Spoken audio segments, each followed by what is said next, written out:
Welcome back. सबसे पहले पाकिस्तान आप देख रहे हैं और अब हम चलेंगे नॉर्थ गिलगित बल्तिस्तान की तरफ। आखिर सबको ख्याल आ गया। सबसे पहले बिलावल भुट्टो साहब को आया था, अब सबको ख्याल आ गया कि भाई गिलगित जाना है क्योंकि बड़े बड़े जलसे हो रहे हैं। आपको पता है लुक नॉर्थ एक बहुत बड़ी पॉलिसी है अपने गैस और उन तमाम चीज़ों के लिए, लेकिन ये लुक नॉर्थ जो है इसका मतलब है कि गिलगित बल्तिस्तान में जो इलेक्शंस हो रहे हैं अब वहाँ पे मरीम नवाज भी पहुँच गई हैं, जिनका कहना है किसी के सिर्फ ऐलान करने से नया सूबा नहीं बन जाता, उसके ऐलान की कोई अहमियत नहीं।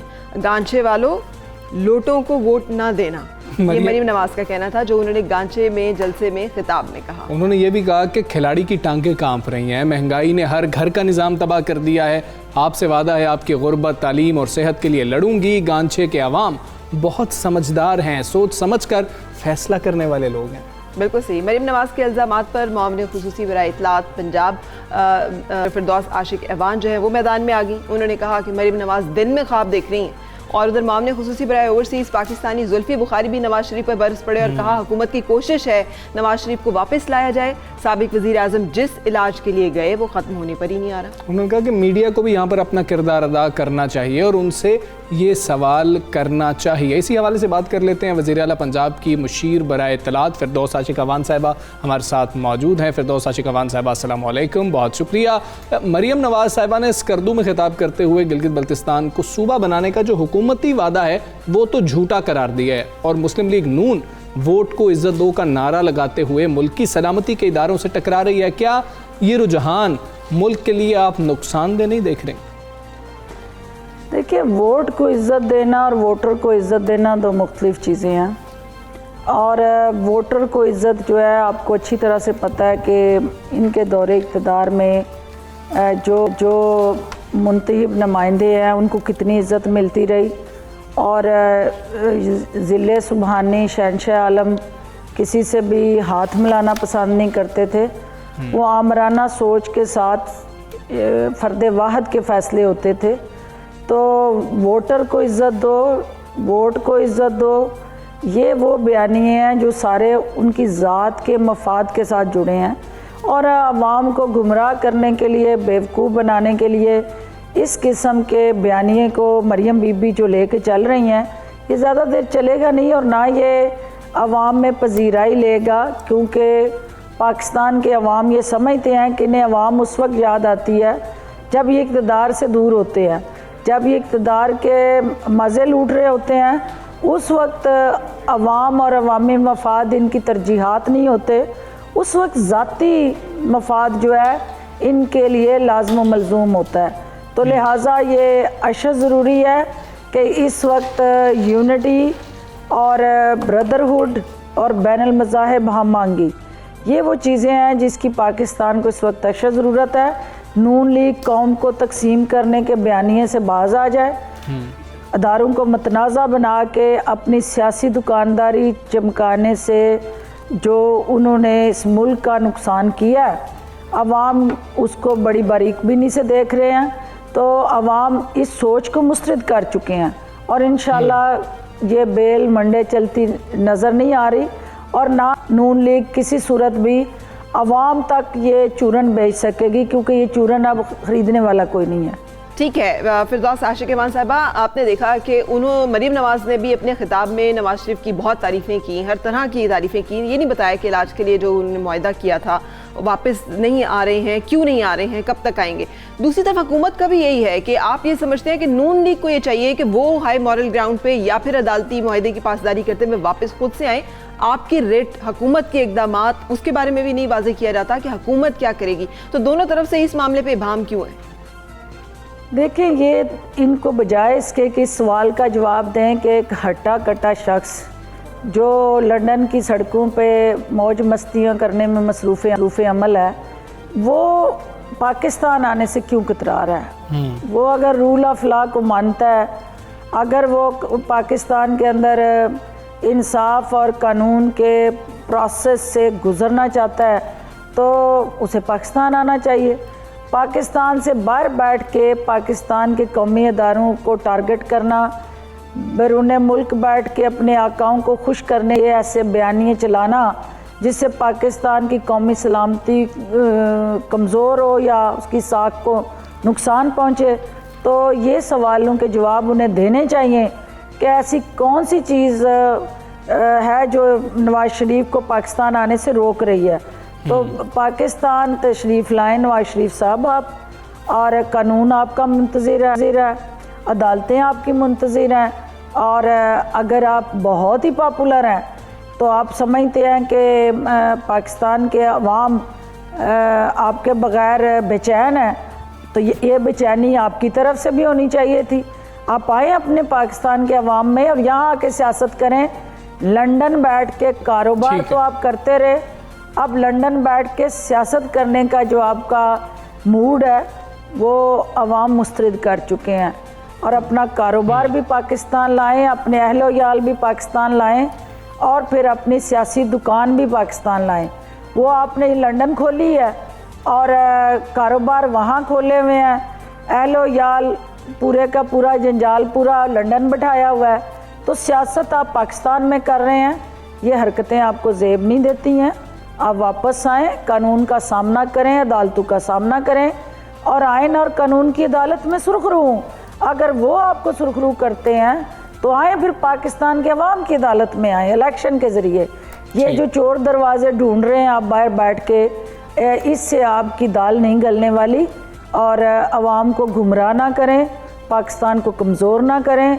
पाकिस्तान के कौमी इदारों के हवाले से ये जो हिंदुस्तान का बयानिया है उसको आप ना लेके चलें, क्योंकि ये पाकिस्तान के 22 करोड़ अवाम की तौहीन है। क्योंकि पाकिस्तान का 22 करोड़ अवाम जो है वो हर बच्चा बूढ़ा जवान सिपाही है, और ये सीसा पलाई दीवार हैं जिनको आप नहीं गिरा सकते और ना हिला सकते हैं।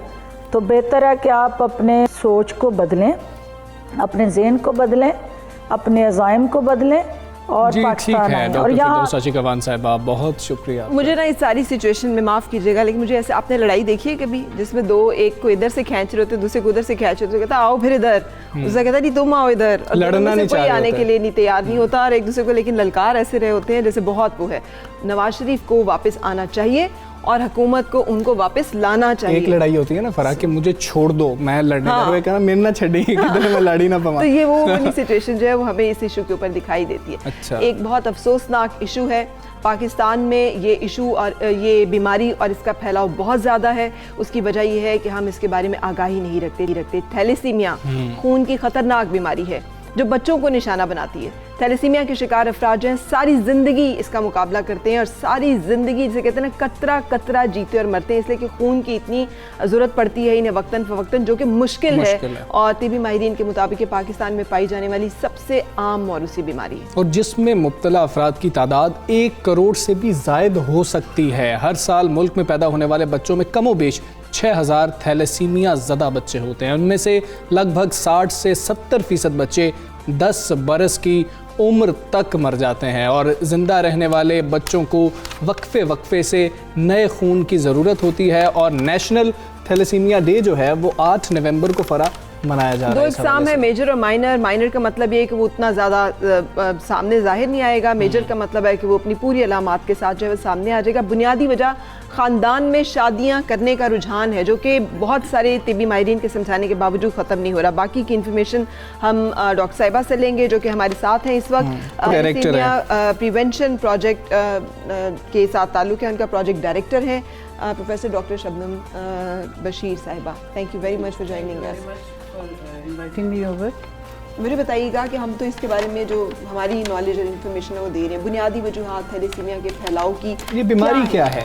एक्चुअली जो थैलेसीमिया, जैसे फराह ने भी बताया कि ये एक मौरूसी बीमारी है, और इसमें ये कि जो खून है वो नहीं बन पाता।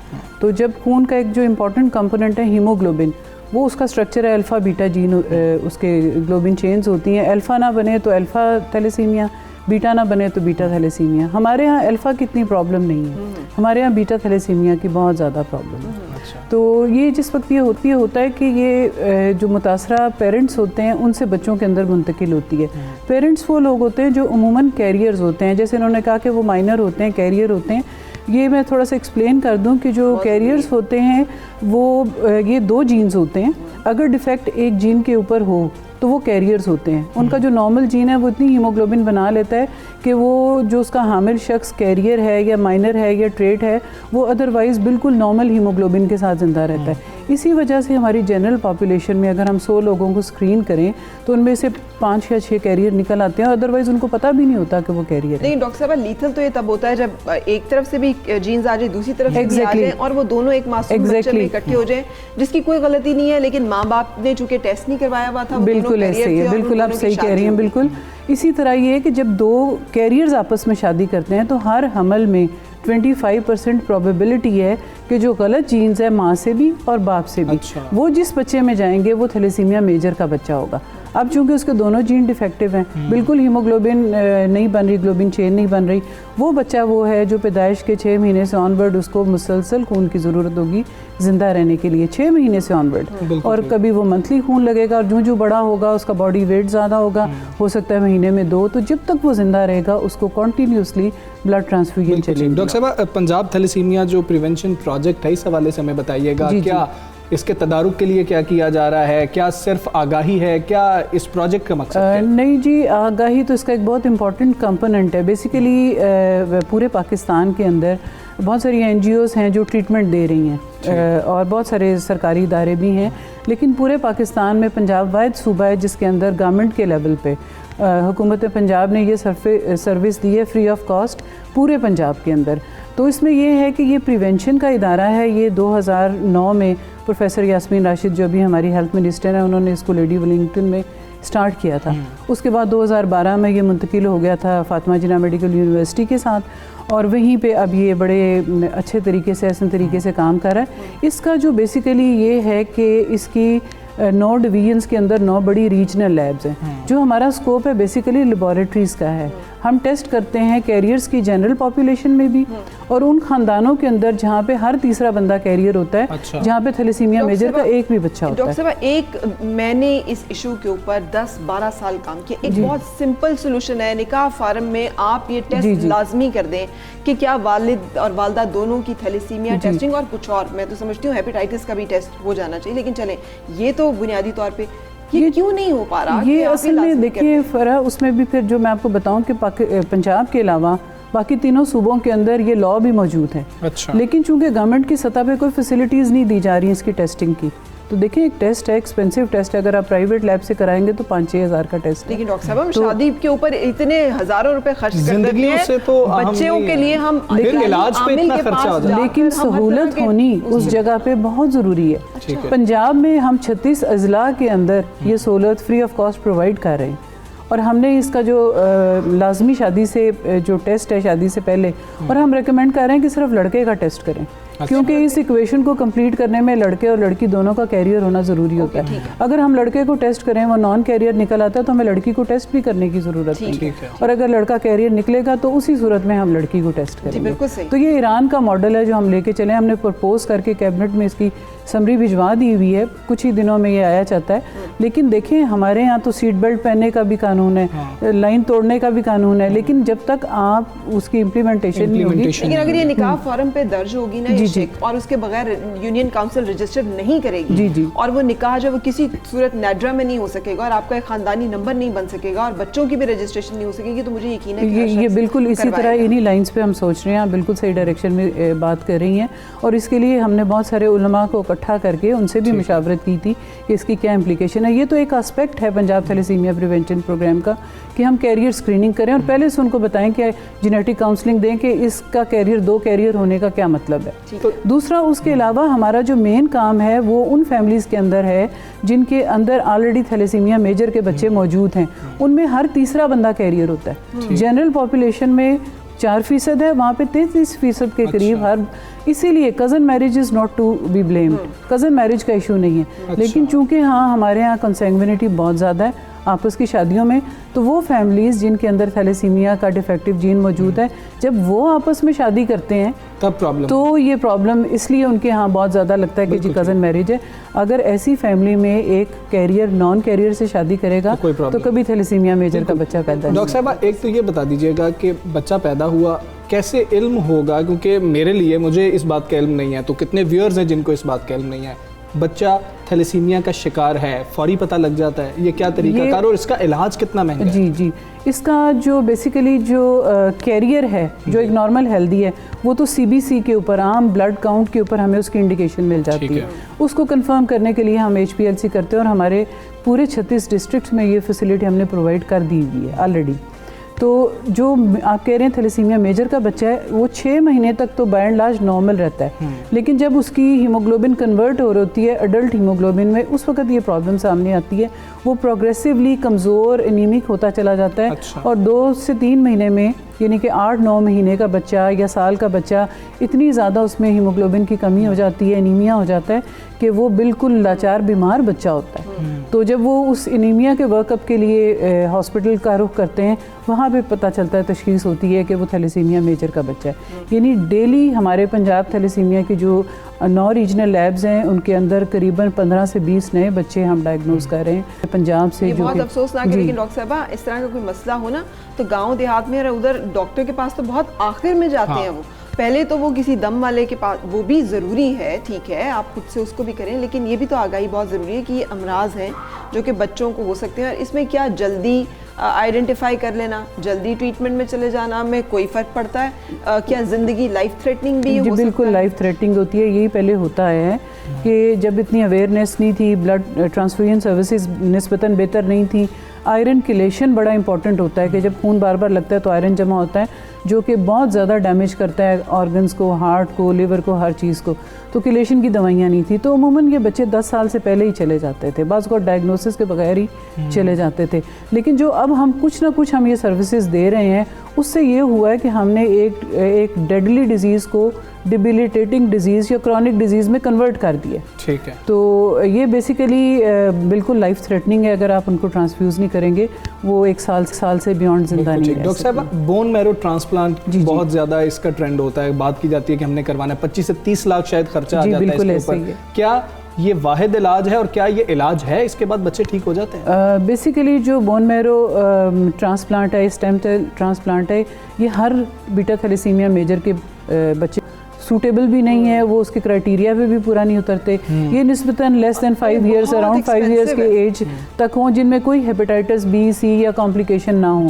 क्योंकि ये बच्चे जब रेगुलरली ट्रांसफ्यूज़ होते हैं, हमारे यहाँ जो हमारे 70% ऑफ थैलेसीमिक पॉपुलेशन के बच्चे हैं वो ऑलरेडी इन्फेक्टेड हैं हेपेटाइटिस B से, C से, HIV से, तो उनके अंदर ये बोन मैरो नहीं हो सकती। एक्सपेंसिव भी है और ये भी नहीं है कि एक दफ़ा बोन मैरो ट्रांसप्लांट हुआ तो 100% क्योर है, ऐसा भी नहीं है। तो इसका मतलब ये है कि जब तक हमारे यहाँ इस चीज़ का शऊर नहीं होगा कि एक टेस्ट करवा लें उन नस्ल के लिए, जिस नस्ल के लिए हम कहते हैं हमारी आने वाली नस्ल जो है वो, उसके लिए हम शादी कर रहे हैं, बच्चों के लिए शादियां करते हैं, हमारे यहाँ तो कॉन्सेप्ट ही यही है। हम अपने ख़ानदान को बढ़ाने के लिए करते हैं, तो एक टेस्ट करा लेने में दुनिया कोई मज़ायका नहीं। 5,000 रुपये अगर हुकूमत नहीं भी करवा रही, वहाँ पे मतलब आपको नहीं फ्री फैसिलिटी मिल रही, खुद से करवा लें प्लीज़, लेकिन करवा लें। उसमें जितने भी ममालिक हैं जिनको थैलेसीमिया बेल्ट के ममालिक कहते हैं, जिनमें साउथ ईस्ट एशिया आ जाता है, ईरान है, टर्की है, सऊदी अरब है, साइप्रस, ग्रीस, मेडिटेरेनियन की कंट्रीज़ हैं, उन सब के अंदर बाय एंड लार्ज सक्सेसफुली उन्होंने कंट्रोल कर लिया है सिर्फ प्रिवेंशन से।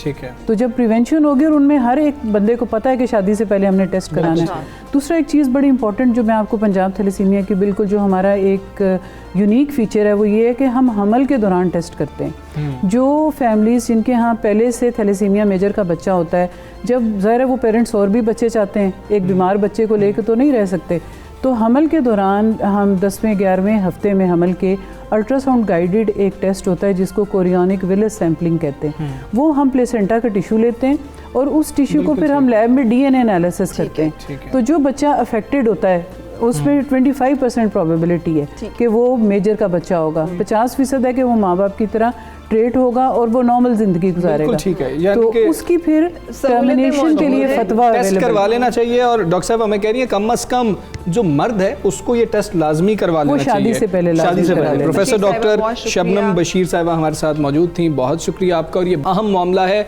अगर हम एक टेस्ट नहीं करवाएंगे 5,000 का है, 6,000 का है, तो पूरी जिंदगी इतने कर्ब में गुजरेगी बच्चों को देखते हुए। और ये बहुत अहम मसला है जिसके बारे में हमें आगाही होनी चाहिए। पूरी दुनिया में हम अभी बात कर रहे थे सॉफ्ट पावर की, कल्चर की, कुजीन की, खाने पीने की, जिसमें सकाफत भी है, जिसमें खूबसूरती भी है। बरतानिया की बात कर ली जाए तो बरतानिया में पाकिस्तानी अपने खानों के साथ नित नए वैरायटी की चाय भी लोगों को पिला रहे हैं, जिसमें मुनफरिद जायकेदार और खुशबू वाली तंदूरी चाय भी शामिल है। आपने पी है वैसे अभी तक? हाँ जी, मैंने पी है। लाहौर में तो बहुत मिलती है, लेकिन वहाँ पर मिल रही है, ये बहुत बड़ी बात है। वकार बाबर जो हैं वो ब्रेडफर्ड में मौजूद हैं, उनसे पूछते हैं कि होटल में किस तरह से चाय बनाई जा रही है। वकार बताइएगा। पाकिस्तानी दुनिया के जिस कोने में भी हूँ, अपने कारोबार के साथ साथ सकाफत को फ़रोग़ देने में भी अहम किरदार अदा करते हैं।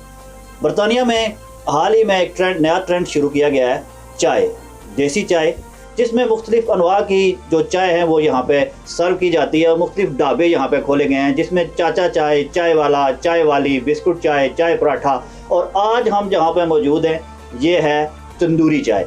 जी, अंदर चल के देखते हैं कि ये जो चाय है कैसे तैयार की जाती है। ये सामने इनका किचन है। इस तंदूर के अंदर जो है इन्होंने वो जो मिट्टी का बर्तन जो है उसको गर्म कर रखा है, तो ये भी आपको साथ साथ दिखाते हैं। बिल्कुल, ये जो अभी आप देख रहे हैं ये मिट्टी का बर्तन जो है, इसके अंदर चाय डाली जाएगी और उसके बाद का जो प्रोसेस है वो आप अपनी स्क्रीन पर नज़र आ रहा है आपको, और यकीनन आप देख के तो महसूस हो रहे होंगे, और चाय का जो टेस्ट है वो भी आप महसूस कर सकते हैं कि ये चाय जो है इसके अंदर इस मिट्टी की जो खुशबू है वो भी इसके अंदर दाखिल हो जाती है, जिसकी वजह से इसकी एक तो खुशबू जो है वो बीनी बीनी होती है, और दूसरा जायका भी जो इसका है वो इनफरादियत रखता है। ये आइडिया उनके जहन में कैसे आया? ये चाय इसलिए डिफरेंट है, इनफरादियत इसकी ये है कि पाकिस्तान में जब हम गए और वहाँ पे हमने ये चाय पी तो हमें फील हुआ कि इसके अंदर से मिट्टी की खूबसूरत और सूंधी सूंधी खुशबू भी आती है। बिल्कुल, चाय बड़ी बेहतरीन है। हम चाय पीते हैं और एक ब्रेक की तरफ चलते हैं। Stay with us.